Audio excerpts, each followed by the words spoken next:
Olá, vamos iniciar agora mais um lançamento de livro que faz parte da programação virtual dos Centros Culturais do Banco do Nordeste. Hoje nós estamos recebendo aqui o poeta, escritor, folclorista, diplomata Márcio Catunda. Olá, Márcio, com muita alegria que a gente está recebendo você aqui, seja muito bem-vindo. Muito obrigado pela oportunidade de estar aqui neste Centro Cultural do Banco do Nordeste e minha gratidão a você, Marta Pinheiro, por me trazer aqui e ser mediadora desse nosso encontro. É uma satisfação falar aqui para os telespectadores. Hoje a gente vai estar lançando o livro do Márcio, a obra dele de número 49, chama Paris e seus poetas visionários. Esse livro ele foi feito para... Primeiramente, houve um artigo, não é, Márcio? Sobre os poetas parisienses. Isso. Como é que surgiu a ideia do livro? Como é que foi a história desse artigo? Como é que funcionou tudo isso? Diga para a gente. Bem, eu estava em Madrid em 2012, quando recebi a visita do grande poeta Ledo Ivo, de quem fiquei amigo, já no final da vida dele. Ele ia muito a Madrid porque era publicado por editoras espanholas. Então, nós fizemos uma boa amizade. E ele disse: Márcio, escreva um artigo para a gente publicar na revista da Academia Brasileira de Letras. E eu pensei que já tinha ido muitas vezes a Paris, e aquela cidade é tão linda, não é? A arquitetura, as pontes, o Rio Sena, o Museu do Louvre, aquele palácio antiquíssimo e belíssimo. Eu digo, vou escrever sobre Paris para publicar nessa revista. Então comecei a anotar, fiz uma primeira viagem, depois fiz outras viagens subsequentes e vim anotando, mas a ideia básica era falar dos lugares onde moraram os grandes poetas franceses, pela minha devoção à poesia, à literatura, e especialmente à língua francesa, que eu sempre tive uma atração assim muito extraordinária pelo idioma francês. Então eu digo, vou fazer. E nasceu um pequeno artigo que foi publicado depois, em 2013, pelo Ledo Ivo. Depois já não estava mais para ver o artigo, porque, infelizmente, ele faleceu em Sevilha, em Madrid, na Espanha, quando eu estava morando lá. Mas ficou a promessa de que o artigo seria publicado, e o Marco Lucchesi, que é o atual presidente, publicou, presidente da Academia, né, Brasileira de Letras. Eu tive essa satisfação de ver o artigo publicado. Mas era um texto pequeno, e eu pensei, eu preciso ampliar esse artigo. E fui viajando outras vezes a Paris, anotando a trajetória que eu fazia pela cidade, registrando os lugares de nascimento dos poetas. E fui fotografando também cada endereço, as fachadas, descrevendo o que eu estava vendo ali, e fui juntando, costurando, e resultou num livro que é um livro grande, não um grande livro, né? Um livro de poesia, sobre a poesia francesa, que tem 3 dimensões, né? 3 vertentes, que eu diria. Tem a parte de crônicas, que é o relatório das minhas viagens. Tem um pouco da crítica literária, porque eu comento o que os autores, os poetas, escreveram sobre Paris, e também a biografia de cada poeta. São 25 poetas. Então, que assim, Paris e seus poetas visionários, porque tanto Paris quanto os poetas são protagonistas do livro. E, Márcio, foram quantas viagens até o livro ficar pronto a Paris? Foram 4 viagens. Desde essa primeira viagem, 2012, né, para o primeiro artigo, até que eu voltei lá mais 3 vezes. A viagem final foi no final de 2019. E como se deu a escolha desses poetas? Qual foi o critério que você utilizou para que você escolhesse e fizessem parte do livro? O Ledo Ivo, ele teve alguma influência sobre isso? Porque, na verdade, a ideia inicial surgiu a partir do Ledo Ivo, quando ele sugeriu que você fizesse um artigo para a Academia Brasileira de Letras, e em seguida que você teve a ideia de iniciar o livro, né? Então, ele teve influência sobre a escolha desses poetas? Teve um pouco. Diria que teve, não teve total, mas teve. Porque eu conheci pessoalmente o Ledo Ivo em 1982, quando eu estava no Rio de Janeiro estudando. E fui à casa dele e ele me falou do quanto ele gostava dos poetas franceses, né, naquela ocasião. E isso também foi uma motivação para escrever sobre poesia francesa. E depois a gente conversou também os poetas que ele gostava de ler, né? E que são mais ou menos esses mais famosos mesmo. Ele falava do Valéry, do Mallarmé, inclusive me falou do Robert Desnos, que é um poeta pouco conhecido, que ele gostava muito. E eu fui, naturalmente, influenciado um pouco pela opinião dele. Mas, claro que os grandes poetas franceses são do domínio público mundial. E eu comecei por eles, por Victor Hugo, Baudelaire, que na minha adolescência eram meus ídolos, também Verlaine e Rimbaud. O Jade de Carvalho, que era o meu mestre também na poesia, era fanático pelo Verlaine. Dizia que a poesia de Verlaine era de uma doçura, de uma melodia maravilhosa. Era música pura, como o próprio Verlaine diz, de la musique avant toute chose, né? Para dizer que o verso tem que ter uma musicalidade. E então o Jade também me influenciou, de certa forma, a começar a gostar dos poetas franceses. E todos esses grandes nomes que eu citei estão no livro, entre os 25. Desses poetas, dos 25 poetas, algum poeta desses ainda é vivo ou todos são poetas antigos e que já partiram? Tem alguém da contemporaneidade? Tem apenas um, que é assim, na sequência cronológica, porque eu quis fazer também como se fosse assim, uma história da literatura, uma história da poesia francesa. Então, começa lá pelo século XV, com François Villon, que é o primeiro sobre o qual eu escrevo, e depois termina com um poeta ainda vivo, que se chama Philippe Delaveux.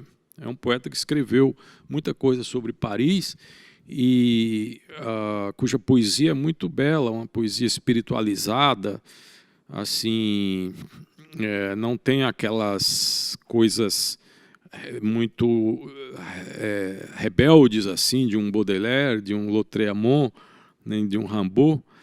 É um poeta muito sublimado, muito apolíneo. E eu gostei especialmente, porque escolhi esse poeta, porque se identifica com o meu pensamento atual sobre o que eu escrevo. Esse Philippe Delaveux é o único vivo, os outros 24 já não estão em matéria, digamos, que estão em espírito, que eu acredito que o espírito permaneça, né? Sim. Márcio, e você esteve com ele porque você esteve na casa de todos os poetas para fotografar as fachadas e estudar um pouquinho mais de cada um deles. E como esse poeta em especial ainda está vivo, você teve a chance de encontrar com ele ou não? Não, ainda não. Eu até descobri que ele tem um Facebook e mandei uma mensagem para ele e ele ficou meu amigo do Facebook. Eu mandei uma mensagem dizendo: me mande o seu e-mail que eu vou mandar o artigo que eu fiz para você. Mas ele ainda não me respondeu. Talvez seja um homem muito ocupado, ele é professor, ele era professor da Sorbonne, ainda não sei se ainda é, porque ele faz outras coisas lá também, atividades de promoção cultural, trabalha no âmbito da cultura na França, né? E ao pesquisar, eu não descobri o endereço dele em Paris. Parece que ele mora fora de Paris. E com ele eu ainda não tive um contato direto, mas eu já localizei. Mas assim, a casa na qual eu pude, a única casa onde a gente pode entrar e ver é a casa do Victor Hugo, que tem um museu que fica na Place des Vosges. Tem diversos objetos dele, manuscritos, bustos dele feitos por grandes escultores e fotografias e pinturas. Tem um busto, por exemplo, feito pelo Auguste Rodin, que é um dos bustos mais bonitos que eu já vi. Muito lindo, do Victor Hugo, nessa casa lá. É um apartamento grande, que ele morou antes do exílio, né? Depois foi exilado, ficou muito tempo nas ilhas inglesas, lá entre a França e a Inglaterra, mas ficou esse apartamento imenso que ele tinha, com vários objetos dele. Se não me engano, inclusive a cama onde ele dormiu e tal, e os móveis que pertenceram a ele também. É um lugar de atração turística em Paris. Para pessoas mesmo que não conhecem muito literatura, visitam porque está nos guias turísticos da cidade. E como você chegou ao número dos 25 poetas? Porque devem existir milhares, né? Como você chegou a esse número? Pois era difícil escolher, né? Tem tantos grandes poetas franceses, mas eu fui aos poucos acrescentando mais um. Primeiro eram uns 10 no máximo, né? Aqueles mais consagrados, sobretudo aqueles do romantismo, porque a poesia francesa ganha uma dimensão internacional a partir do romantismo, com o Victor Hugo, o Théophile Gautier, que o Baudelaire chamava de mestre, dedica as Flores do Mal, Les Fleurs du Mal, dedicada ao grande Théophile Gautier. Então, o próprio Baudelaire. Depois o Gérard de Nerval, que é um poeta fabuloso, importantíssimo, né? O Alfred de Musset, que é a poesia romântica do Musset, lindíssima também. Depois, na sequência, que vem esses do chamado simbolismo, do qual o Verlaine pode ser o primeiro, o precursor do próprio simbolismo, né? Verlaine se dizia discípulo do Baudelaire. Então, Rimbaud, Valéry, Mallarmé, e depois esses mais contemporâneos, digamos, a partir do surrealismo, que é o André Breton, Paul Éluard, Luiz Aragon, e mais recentemente, assim, o Prévert, que foi um poeta que fez participou muito da música popular francesa e fez filmes também. O Jean Cocteau, que foi dramaturgo, que foi também artista plástico também. E outros mais. Esse Robert Desnos, que eu menciono, e o Max Jacob, que eram dois poetas de origem judaica ou judia, hebreus, né? E foram martirizados na Segunda Guerra Mundial. Tanto Max Jacob quanto o Robert Desnos. Eram também geniais. Ambos contribuíram muito para a propagação do surrealismo como literatura. Deixaram uma obra importantíssima. Também Francis Carcot, que é um poeta também que morreu na década de 50, já mais recente. E, enfim, são são 25. Eu creio que mencionei alguns, talvez a maior parte. E Lautréamont, eu falei, acho que Lautréamont, que escreveu apenas um livro, que era o Cantos de Maldoror, que é um livro violento, blasfematório, mas que marcou uma época pela linguagem assim descomunal, irreverente e corajosa, né, com que ele escreveu a poesia dele, que é uma poesia em prosa, portanto ele é considerado um dos precursores do surrealismo, pelas imagens absurdas e mirabolantes, tanto excessivas, assim, delirantes, diria assim, porque ele chegava a delirar com as coisas que escrevia.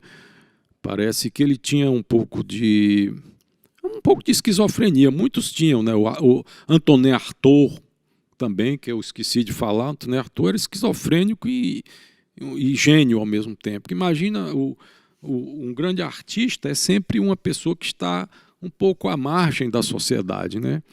Agora, o camarada que é doido e, ao mesmo tempo, muito inteligente, ele é o grande revolucionário, com toda certeza.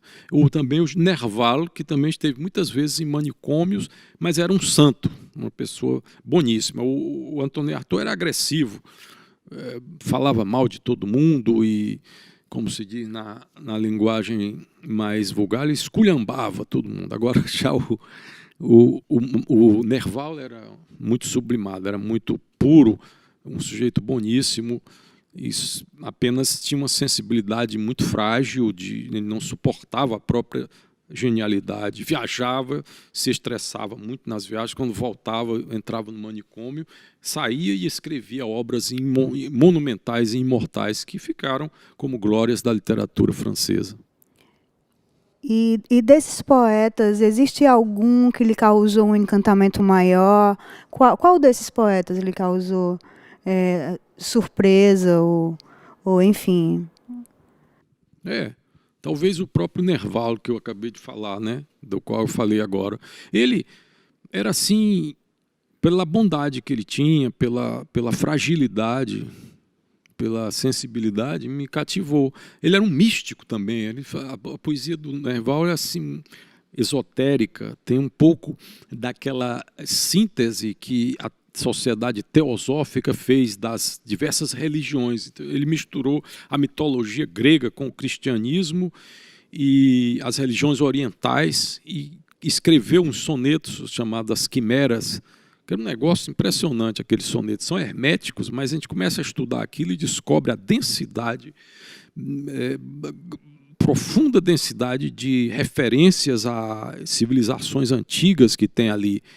Também nos romances dele havia assim, um pouco de alucinações. Ele via uma pessoa passando e ele achava parecido com alguém que existiu em Roma antiga e dizia: esse é o imperador romano, ou então é um faraó. E tinha convicção de que era, e começava a escrever sobre aquilo e aprofundava com os conhecimentos enciclopédicos e históricos que ele tinha. Então, me identifiquei com essa assim, originalidade, né, de dizer as coisas. Ele era uma espécie de nosso Mário Gomes aqui do Ceará, né? Era uma espécie de Mário Gomes. Um pouco Zé Alcides Pinto também, que o Zé Alcides também era assim, uma pessoa que tinha um pé na sociedade e outro fora né? Mas o Mário Gomes era mais na marginália, né? Então, mas esses todos foram assim. Então quer dizer que esse encantamento veio muito mais pela pessoa do Nerval do que pela própria obra dele? Pela pessoa mais do que pela obra. Depois eu li a obra e achei tão bela aquela ingenuidade com que ele dizia que estava vendo os anjos, os santos, e aquela musa que ele tinha, que era a Genie Colomb, que era uma atriz pela qual ele se apaixonou e depois ela faleceu muito cedo. Ele nunca esqueceu aquela mulher e ele vivia sonhando com ela. Ele confundia a Genie Colomb com Nossa Senhora, com a deusa Vênus, com as deusas da mitologia, de várias mitologias, misturava aquilo, mas com uma graça, com um encantamento, com uma beleza de verbal, cheio de imagens lindas de literatura de altíssimo nível. Então, para quem gosta realmente de curtir a literatura, o Nerval eu recomendo. Mas são tantos, né? Eu já falei um pouco de cada um desses, e todos são geniais, e todos são absolutamente arrebatadores. As grandes literaturas do mundo inteiro têm esses grandes criadores, mas por acaso eu escolhi agora a França. Outrora já escrevi sobre a Espanha e agora estou começando a escrever sobre a Itália também, que é outra potência aqui. Em síntese, por que você não escreve sobre o Ceará, Márcio? Alguma coisa eu já escrevi, mas eu quero começar lá pela Europa, porque é da Europa que a gente recebe toda uma formação cultural. Daqui também nós temos tudo isso em altíssimo valor. Às vezes eu digo num poema, e essa rua aqui do passeio público, que se chama Adolfo Caminha, é tão importante quanto a rua Sócrates de Atenas. Mas a literatura é isso, é universal, não é só local, não é? E você compara aí o Nerval ao nosso querido poeta marginal, Mário Gomes, que José Alcides Pinto dizia que era o poeta descomunal. Você foi amigo do Mário há 30 anos, né? Foram 30 anos de amizade. Diga um pouquinho, você conheceu o Mário onde? Como é que se deu essa aproximação? Vou tentar resumir, né, que é uma história longa. Acho que foi em 1978, eu estava ali na beira-mar, tinha um lugar onde vendiam uns sanduíches, e já havia saído de um lançamento do livro do poeta Arthur Eduardo Benevides, que era o nosso ídolo, né, um grande poeta lírico. E, de repente, eu estava com um sanduíche, aparece aquele hippie diante de mim pedindo que eu pagasse um sanduíche para ele. Eu digo, tá bom, pede aí. Ele mostrou uma carteirinha do Clube dos Poetas Cearenses. Disse, eu sou poeta. Eu digo, eu também sou. Aí já começamos a nos identificar. Eu já gostei daquela figura, né? Ele disse, venha visitar o Clube dos Poetas. Foi ele quem me disse que existia um Clube dos Poetas na casa de Juvenal Galeno. E passei a frequentar e nós ficamos amigos. E a partir daí, como éramos muito jovens, ele tinha 27 anos, eu tinha 17. Começamos a passear juntos, na boemia daquele tempo, não é, do adolescente. Ele sempre fazendo aquelas travessuras, onde andava era fazendo anarquia. Sempre foi assim, né? Viajava pelo mundo, pelo Brasil, né? Ia para Salvador, voltava bem magrinho, porque dormia pelas ruas. Ele sempre teve esses excessos, essas extravagâncias. Dizia ele que é porque tinha tido traumas na infância. Ele contava essas histórias. Enfim, o certo é que o Mário Gomes não era um homem de muita cultura no sentido de ter feito uma universidade, mas ele tinha a intuição da poesia, porque o artista de talento nasce feito, parece assim, né? E ele aprendia com a própria vida, com a memória mesmo. Eu apresentei Mário Gomes ao José Alcides Pinto. O José Alcides ficou encantado, porque ele gostava dessas pessoas exóticas, ele próprio era né? Uma pessoa assim, fora do comum. E o Márcio Catunda é uma dessas pessoas também? Porque o Nerval também tinha essa loucura que o Mário Gomes tinha, né? Então existe essa atração do Márcio Catunda por poetas marginais e por Sim, poetas... totalmente, completamente, porque dizia o Fernando Pessoa, né, a alma humana é um abismo, eu aqui sei. Eu queria ser psiquiatra antigamente, mas não tive muita paciência de estudar medicina, porque é difícil, né? Ser médico tem um sacrifício medonho. Aí eu digo, não, é melhor não. Mas eu sempre tive atração pelo psiquismo, pela alma humana. Por que as pessoas são como elas se comportam, assim, o que é o sonho, o que é o sujeito visionário, pessoa que tem visões, que ouve vozes, tudo isso existe no universo. Isso me fascina. E os artistas que captam essas coisas sobrenaturais e conseguem plasmar numa obra concreta, isso para mim é fundamental. Até porque eu sempre tive a vocação pela palavra, pela poesia, né? Você também, que é poeta, sabe disso. Mas a gente sente essa atração pela criatividade, por dizer as coisas com beleza, através da palavra essencial. Então, aí sempre me interessou conhecer o comportamento insólito dos grandes escritores, e a biografia de cada grande artista é fascinante, né? Sempre tem alguma coisa de extraordinária, alguma coisa que, claro, todo mundo tem o seu drama, a vida de cada pessoa é um romance, mas os grandes artistas, como deixaram uma obra que os consagrou e acreditaram que eles são porta-vozes de uma mensagem importante para a humanidade, eles merecem todas as nossas reverências, porque são os nossos heróis, são os nossos ídolos. E você tem um livro com o Mário, não é isso? O Mário Gomes, e tem uma biografia que, quando ele faleceu, você acabou lançando também, né? Foi. Essa biografia foi publicada em primeira edição com ele ainda em vida.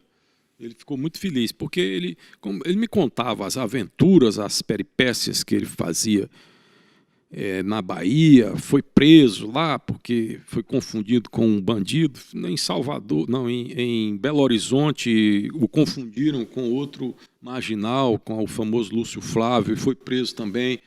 E ele contava com muita graça, que para ele ter sido preso era uma coisa divertida, embora que ele tenha sofrido muito, mas ele levava aquilo na esportiva. E no Rio de Janeiro também, arranjou um emprego, mas chegou lá, viu as pessoas na praia, largou aquele emprego, foi passear, foi para a praia, foi beber cerveja. Então eu achava aquilo muito divertido. Eu digo, Mário, você vai me contar isso. Eu gravei, eu tinha um gravadorzinho de fita, cassete. Ele me contou aquilo tudo, eu digo, eu vou escrever isso. Ele, escreva. Saiu a primeira edição. Depois fiz uma segunda e a terceira já foi póstuma, que eu ia... Quando ele, no final da vida, já estava muito assim debilitado fisicamente, já não estava mais conseguindo morar na casa dele, no bairro perto do Henrique Jorge, como era aquele lá, pelinho ali, pelo subúrbio, ele já não ia mais em casa e estava morando, dormia no Centro Dragão do Mar e passava o dia na Praça do Ferreira, por ali, falando só, daquele jeito que a gente via, né? Perambulando.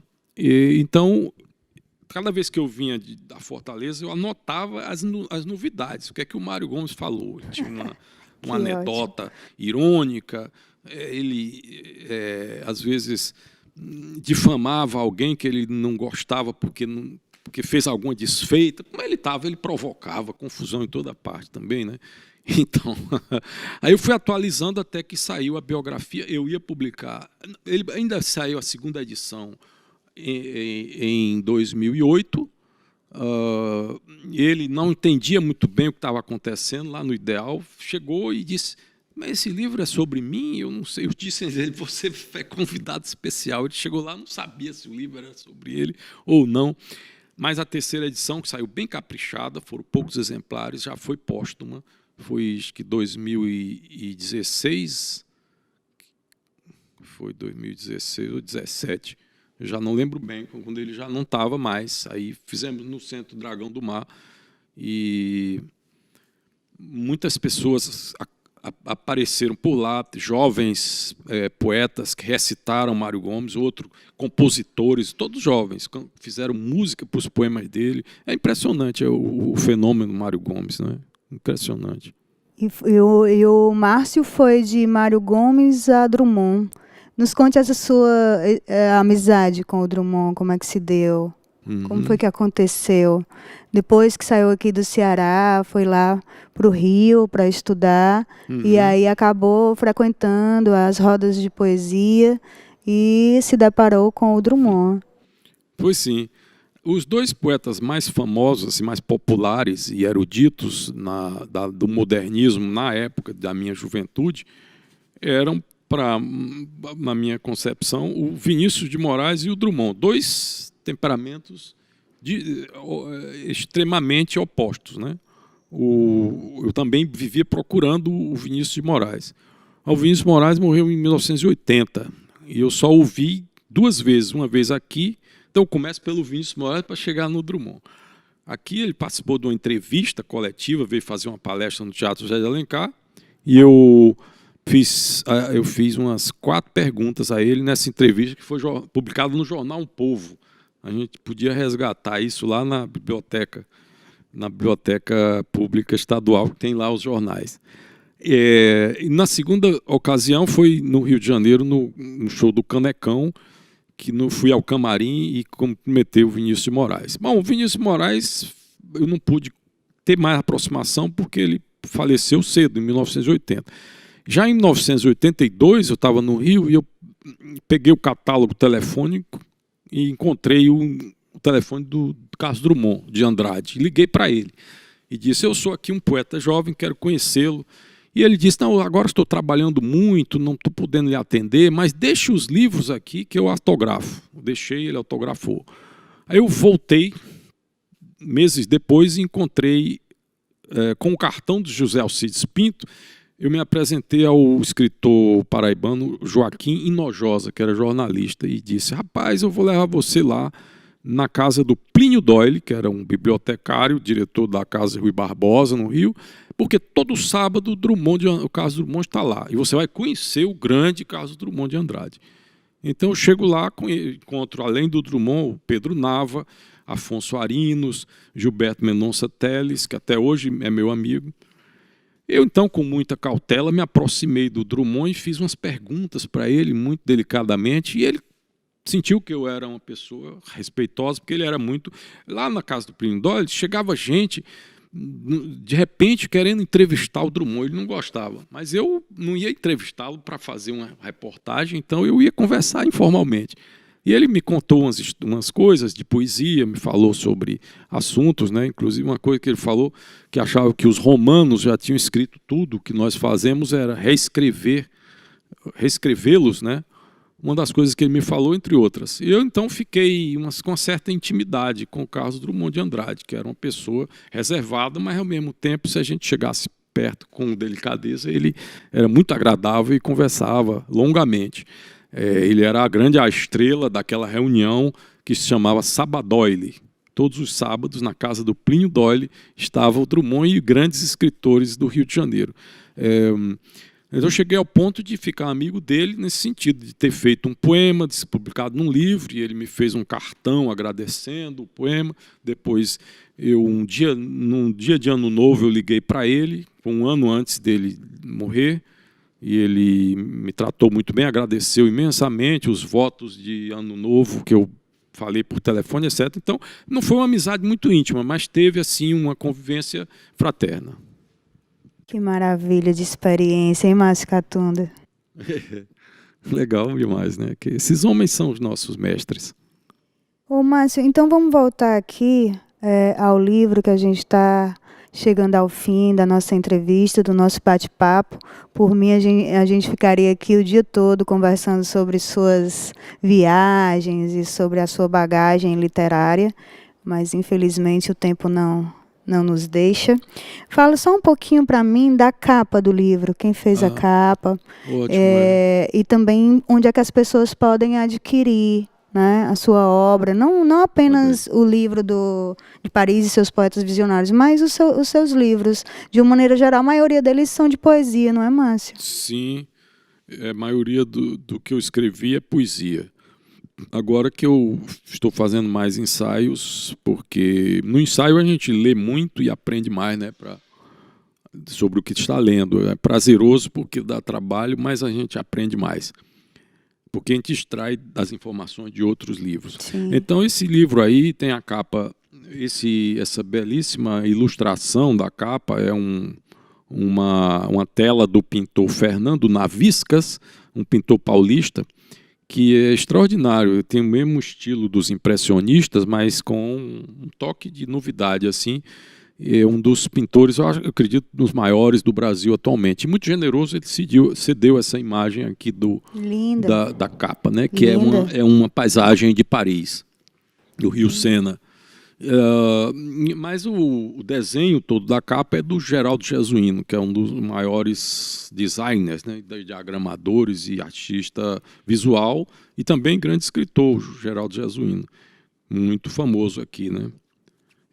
Também foi impresso essa primeira edição na Gráfica Impresse, e tem uma segunda edição já no Rio de Janeiro, na editora Batel, que colocou o livro na Amazon e na livraria Travessa do Rio de Janeiro. Então o livro pode ser adquirido nesses lugares, pelo menos está em lugares públicos e pode ser bem divulgado nesse sentido, né? Pois, Márcio Catunda, muitíssimo obrigado pela sua presença. Foi uma enorme alegria para mim estar aqui hoje com você. Eu espero que você tenha gostado do nosso bate-papo aqui.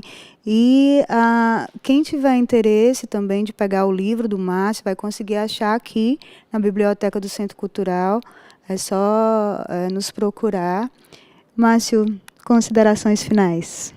Bom, meu agradecimento, né? Inicialmente a você pela gentileza imensa de ter propiciado esse encontro aqui no Centro Cultural do Banco do Nordeste, e já o lançamento que nós fizemos, né, no Café Cultura, e também o lançamento online sob os auspícios da Biblioteca Pública do Estado do Ceará.